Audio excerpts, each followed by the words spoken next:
আমার দোয়া কবুল হয় না কেন? আল্লাহ আমার ডাকে সাড়া দেয় না কেন? আমার জীবনে এত দুঃখ কেন? আমার জীবনে তো ভালো কিছু হয় না, খালি সব কষ্ট আমার কেন? এই সূরাটা যে শান্তির সূরা, মোটিভেশনের সূরা, অনুপ্রেরণার সূরা, ইন্সপাইরেশন যে জায়গায় প্রতিটা আয়াতে আপনি ইন্সপাইরেশন পাবেন, তো প্রতিটা আয়াতে আপনি উজ্জীবিত হবেন, সজীব হবেন, এনথিউজিয়াস্টিক এন্ড এনার্জেটিক হবেন, আপনি এনার্জি ফিরে পাবেন। হতাশ যারা, ফ্রাস্ট্রেটেড আপসেট পিপল, তাদের জন্য, হতাশ ব্যক্তিদের জন্য এই সূরাটা একটা আলোকবর্তিকা, একটা আলোর মশাল। এই সূরাটা পড়লেই হতাশ ব্যক্তিরা মনে শান্তি পায়, আশা ফিরে পায়, দিক ফিরে পায়, ঠিক কিনা? এই সূরাটা নাজিল হওয়ার একটা ব্যাকগ্রাউন্ড আছে, শুনবেন। বিষ্ণু ঈসা ইসলামের কাছে যখন ওহী নাজিল হতে শুরু করলো, বিষ্ণু ঈসা ইসলাম ওহীর কথাগুলো পৌঁছে দিতে লাগলেন। যাই নাজিল হতো বিষ্ণুনবী পৌঁছে দিতেন, বিশ্বনবী সাহাবাদের কাছে শেয়ার করে দিতেন, যেটাই নাজিল হতো তিনি পৌঁছে দিতেন, যেটাই, কারণ আল্লাহর আদেশ, ইয়া আইয়ুহার রাসূল বাল্লিগ মা উনজিলা ইলাইক, ও নবী আপনার কাছে আমি ওহী থেকে যা নাজিল করি সব পৌঁছে দেন, একটাও গোপন করা যাবে। আল্লাহর কাছ থেকে বিশ্বনবী যে সমস্ত মেসেজ, ইনফরমেশন, তথ্য, রেভেলেশন ওহী পেয়েছে, একটাও কি বিশ্বনবী গোপন করেছে? সব প্রকাশ করে গিয়েছে, সব শেয়ার করে গিয়েছে। বিশ্বনবী শেয়ার করতে লাগলেন, সকালে যা নাজিল হয় শেয়ার করেন, দুপুরে নাজিল হয় শেয়ার করেন, রাতে নাজিল হয় শেয়ার করেন, শেয়ার করতে লাগলেন। কিন্তু কি অবাক করা কাণ্ড, হঠাৎ করে এই ওহী আসার ধারাবাহিকতা আল্লাহ বন্ধ করে দিলেন। ওহী আর আসে না, আকাশ থেকে নতুন তথ্য আর নামে না। ঘটনা কি? ওহী আসে না কেন? তথ্য আসে না কেন? জিব্রাইল আসে না কেন? কোন বর্ণনা এসেছে 15 দিন, কোন বর্ণনায় 1 মাস, 3 মাস, এমনকি 6 মাস পর্যন্ত বর্ণনা পাওয়া যায় যে বিশ্বনবীর কাছে 6 মাস ওহী আসে নাই। বিশ্বনবী তো অবাক, ঘটনা কি? ওহী নামে না কেন? আর ওহী না আসলে তো বিশ্বনবী শেয়ার করতে পারে না। এতদিন যা আসতো বলে বেড়াতো, এখন আসেও না, বলতেও পারে না। কাফির মুশরিকরা বিশ্বনবীর গালি দিতে শুরু করলো, মুহাম্মদের রব মুহাম্মদরে ভুইলা গেছে, মুহাম্মদের আল্লাহ মুহাম্মদরে ছেড়ে দিয়েছে। বিশ্বনবীর চাচি আবু লাহাবের স্ত্রী উম্মে জামিল বলতে শুরু করলো, কি মুহাম্মদ, তোমার শয়তানটা তোমার কাছে আসে না? না, শয়তান দ্বারা তিনি জিব্রাইলকে বুঝিয়েছেন যে তোমার জিব্রাইল তোমার কাছে আসে না। এভাবে সবাই গালমন্দ করতে শুরু করলো যে মুহাম্মদের আল্লাহ মুহাম্মদকে ভুলে গিয়েছে। বিষ্ণু ঈসা ইসলাম নিজেও হতাশ হয়ে গেলেন, কি রে ওহী আসে না কেন? আমার কোনো ভুল হচ্ছে না তো? আমার কোনো অপরাধ হয়ে গেল না তো? আল্লাহ কি আমার উপর অসন্তুষ্ট হয়েছেন? আল্লাহ কি আসলেই আমারে ভুলে গেছেন? আল্লাহ কি আমাকে ত্যাগ করেছেন? তিনি কি আমার উপর রেগে আছেন? আমরাও মাঝে মাঝে এরকম হতাশ হয়ে পড়ি। এরকম হতাশ লোক আছে না নাই? কিরে আমার দোয়া কবুল হয় না কেন? আল্লাহ আমার ডাকে সাড়া দেয় না কেন? আমার জীবনে এত দুঃখ কেন? আমার জীবনে তো ভালো কিছু হয় না, খালি সব কষ্ট আমার কেন? এরকম আছে না নাই? এরকম হতাশদের জন্য এই সূরাটা একটা আলোকবর্তিকা, মোটিভেশনাল সূরা। আলহামদুলিল্লাহ পড়েন। বিশ্বনবীকে আল্লাহ আশ্বস্ত করলেন আর এই সূরাটা নাজিল করলেন আর বললেন ওয়াদ-দুহা, ওয়াদ-দুহা, দুহা মানে আলো, দুহা মানে আলো, প্রভাতের সূর্য কিরণের শপথ।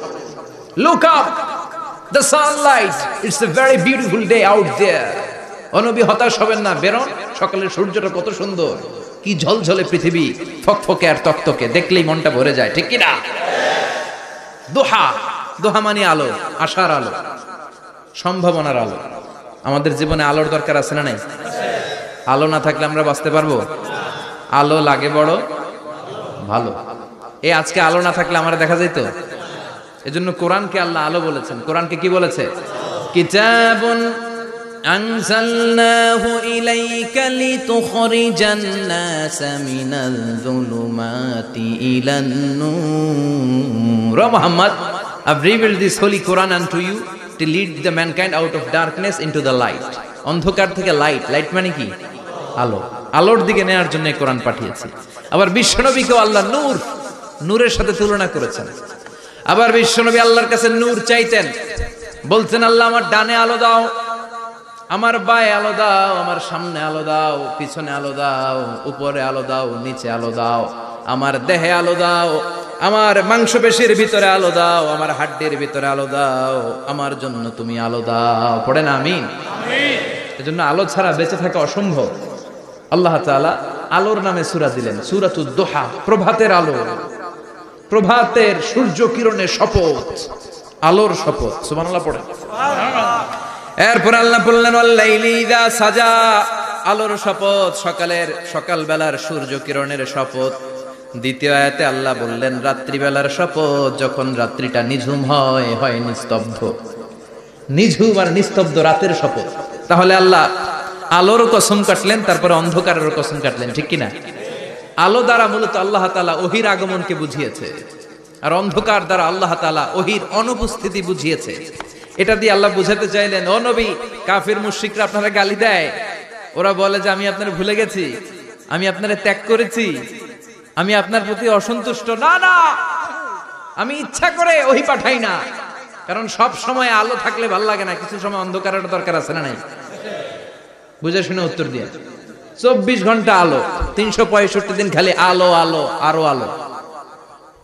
যদি সূর্যের আলো সব সময় থাকে 365 দিন, ভাল লাগবে? রাতে ঘুমাবেন কেমন? আবার সব সময় ঘুটঘুটে অন্ধকার, আলো নাই, ভাল লাগে? ক্ষেত খামারে চাষ করা লাগবে না, বাজারে যাওয়া লাগবে না। তার মানে আলোরও দরকার আছে, অন্ধকারেরও দরকার আছে। এটা দিয়ে আল্লাহ বুঝাতে চাইলেন, নবী, ওহী নাজিল করার জন্য দরকার আছে, মাঝে মাঝে ওহী বন্ধ রাখা আপনার বিশ্রাম দেওয়ার দরকার আছে। চিৎকার করে পড়েন আল্লাহু আকবার। এজন্য আল্লাহ বললেন ওয়াদ-দুহা ওয়াল-লাইলি ইযা সাজা মা ওয়াদ্দা'আকা রাব্বুকা ওয়া মা ক্বালা ওয়ালাল আখিরাতু খায়রুল লাকা মিনাল উলা। সুবহানাল্লাহ পড়েন। ও নবী, প্রভাতের সূর্য কিরণের শপথ, নিঝুম নিস্তব্ধ রাত্রিবেলার শপথ, আলো আর অন্ধকারের শপথ করে আমি বললাম আপনার প্রভু আপনারে ভুলে যায় নাই, আপনার উপর অসন্তুষ্ট হয় নাই। আমি আল্লাহ ইচ্ছা করে ওহী বন্ধ রেখেছি, কারণ ওহীর একটা পাওয়ার আছে। বারবার ওহী রিসিভ করলে আপনার স্নায়ু এটা সহ্য করতে পারবে না, আপনার দেহ এটারে বরদাস্ত করতে পারবে না। নবী, আমি আপনার প্রতি এত রহম দিল, এত ভালোবাসি, বারবার ওহী নিতে নিতে আপনার যে কষ্ট হয়, এই কষ্টটা আমার আল্লাহর সহ্য হয় না। এজন্য আমি আল্লাহ ইচ্ছা করে কিছুদিন ওহী বন্ধ রাখছি। সুবহানাল্লাহ পড়েন। তার মানে এই নয় যে আমি আপনারে ভুলে গিয়েছি, আমি আপনারে ছেড়ে দিয়েছি। আরে নবী, আমি তো আমার নামের সাথে আপনার নামকে জুড়ে দিয়েছি। লা ইলাহা ইল্লাল্লাহ মুহাম্মাদুর। যেখানে আমার আল্লাহর নাম, সেখানে বিশ্ব নবীর নাম আছে না নাই?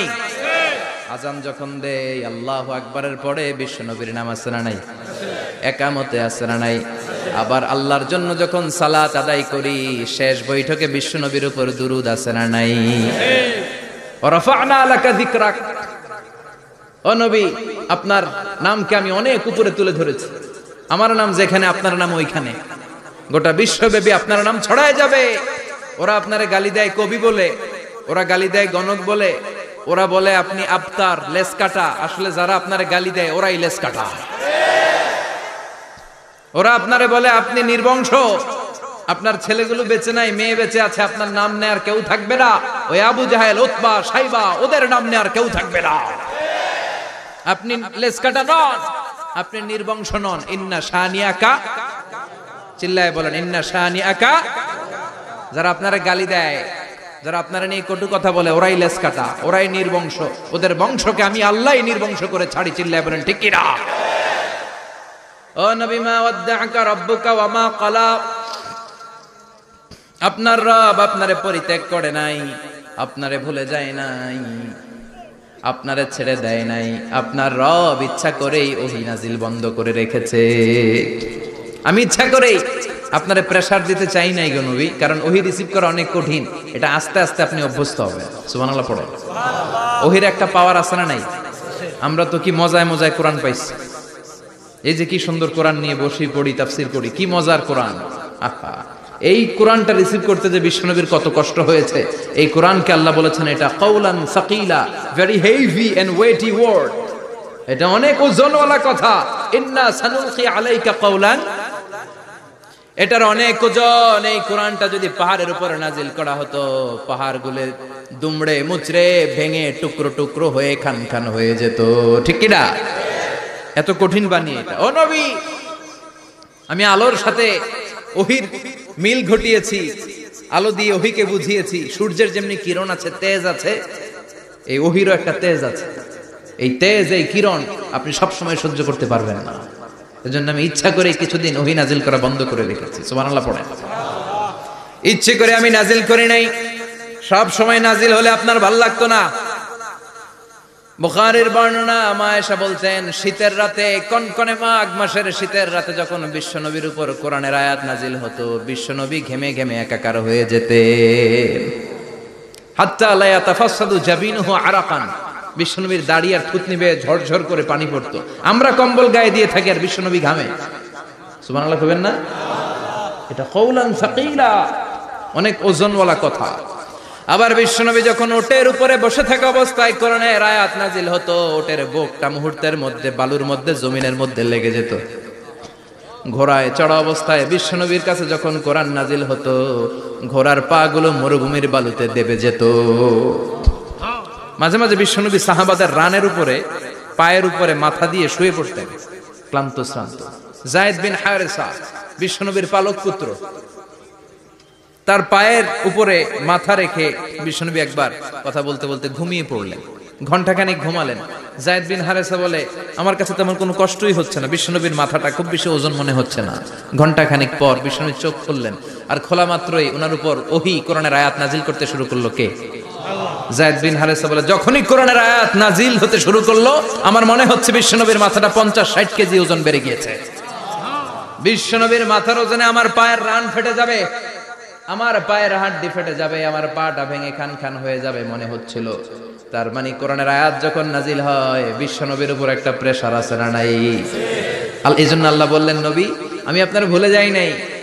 কাফেররা যেমনি আপনার গালি দেয় যে আমি আপনার ভুলে গিয়েছি, আপনার উপর আমি অসন্তুষ্ট, নেভার, অসম্ভব।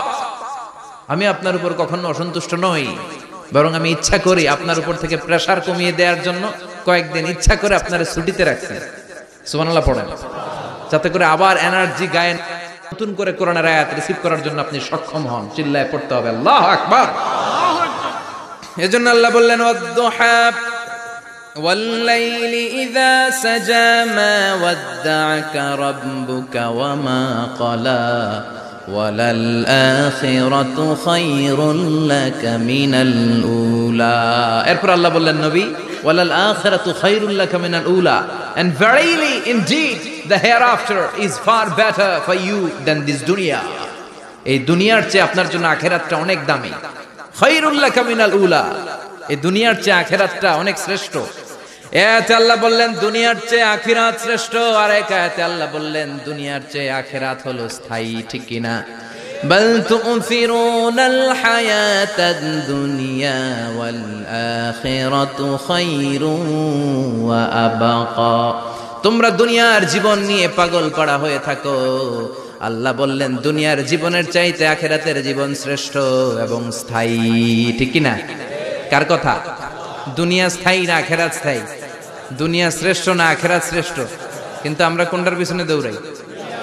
খালি দুনিয়া দুনিয়া। দুনিয়া কে মজা লে লো, দুনিয়া তোমারি হ্যায়, কিন্তু জান্নাত কে মজা লে লো, জান্নাত তোমারি হ্যায়, ওইটা কয় না? আছে না নাই? দুনিয়ার পেছনে পাগল হয়ে আমরা পড়ে থাকি। এই দুনিয়ার জীবনটা একটা মায়াজাল, এটা একটা মরিচিকা। এই মরিচিকা, এই ধোঁকা, এই লালসা আর এই মায়াজালের পেছনে আমরা ছুটছি। ছুটতে ছুটতে হুট করে একবার কবরের ভিতরে ঢুকতে হবে। কথা বলেন, তখন আমাদের টনক নড়বে। এজন্য দুনিয়া মুমিনদের জন্য শ্রেষ্ঠ আর স্থায়ী জায়গা না। মুমিনের আসল জায়গা হচ্ছে আখিরাত। মুমিনের শান্তি আর কল্যাণের জায়গা হচ্ছে আখিরাত। জান্নাত হচ্ছে মুমিনের শেষ ঠিকানা। চিৎকার করে বলেন ঠিক কি না? সেটাই বিশ্বনবীরে বললেন, নবী কাফির মুশরিকদের কথা আপনি কান দিবেন না, ওদের কথায় হতাশ হবেন না, নিরাশ হবেন না, হাল ছাড়বেন না, ভরসা রাখবেন কার উপর? কারণ ওয়ালাল আখিরাতু খায়রুল লাকা মিনাল উলা, এই দুনিয়ার জীবন ক্ষণস্থায়ী জীবন, চিরকালীন জীবন হলো আখিরাত। নবীরে কিভাবে আশ্বাস দিতেছে দেখছেন, অ্যাসিউরেন্স করতেছে, কনফার্মেশন। এই সূরাটা যে শান্তির সূরা, মোটিভেশনের সূরা, অনুপ্রেরণার সূরা, ইন্সপাইরেশন যে জায়গায়, প্রতিটা আয়াতে আপনি ইন্সপাইরেশন পাবেন। তো প্রতিটা আয়াতে আপনি উজ্জীবিত হবেন, সজীব হবেন, এনথিউজিয়াস্টিক এন্ড এনার্জেটিক হবেন, আপনি এনার্জি ফিরে পাবেন। আলহামদুলিল্লাহ পড়েন।